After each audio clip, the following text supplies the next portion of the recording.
we all know, the food we eat gives us the energy we need throughout the day. A good diet and frequent exercise is what leads us on the path to a healthy lifestyle. And this is where it starts.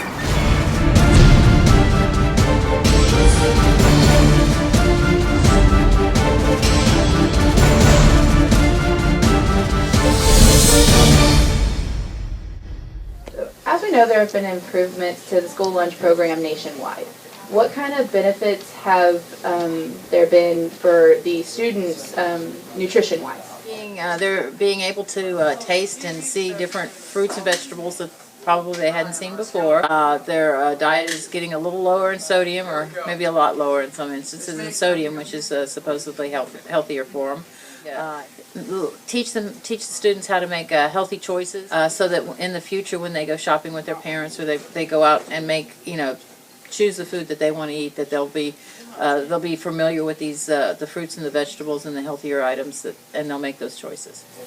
What are some nutritional requirements that they have put in place? They have a requirement of a meat, a whole grain. All of our grains have to be 51% or more whole grain. A fruit and a vegetable, and low fat or skim milk. Every student tray that goes through our line has to have a fruit or a vegetable on it. So what nutritional changes that have been made? Like what types have been made? Like I know we use whole grain now.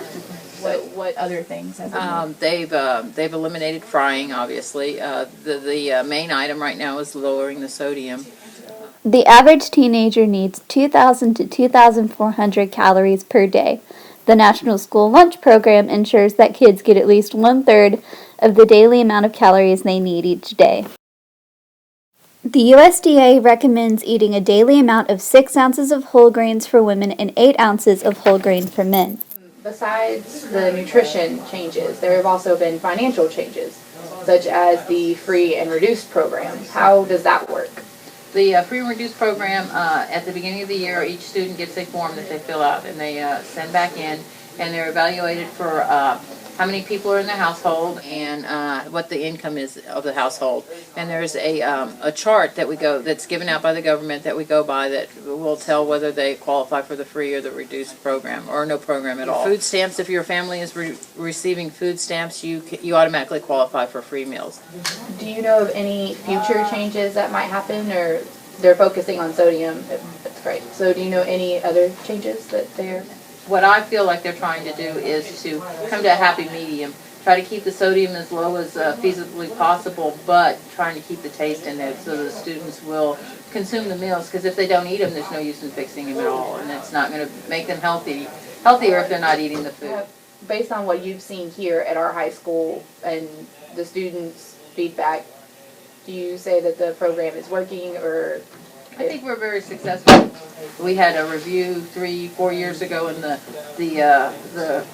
guy who did it was just blown away by all the choices that the students have here. At our school is just beyond what they've seen in those levels before. Usually you'll see one vegetable, one fruit, one entree, and one grain, and that's all they have. Mm-hmm. And we have a vast amount of things out there.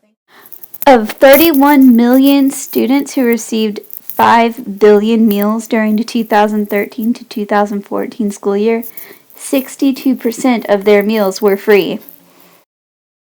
The School Meals Initiative of 1995 encouraged schools to reduce the amount of sodium in students' lunches after it was found that the sodium levels in school lunches exceeded the recommended daily amount, and since great improvements have been made to the meals in schools.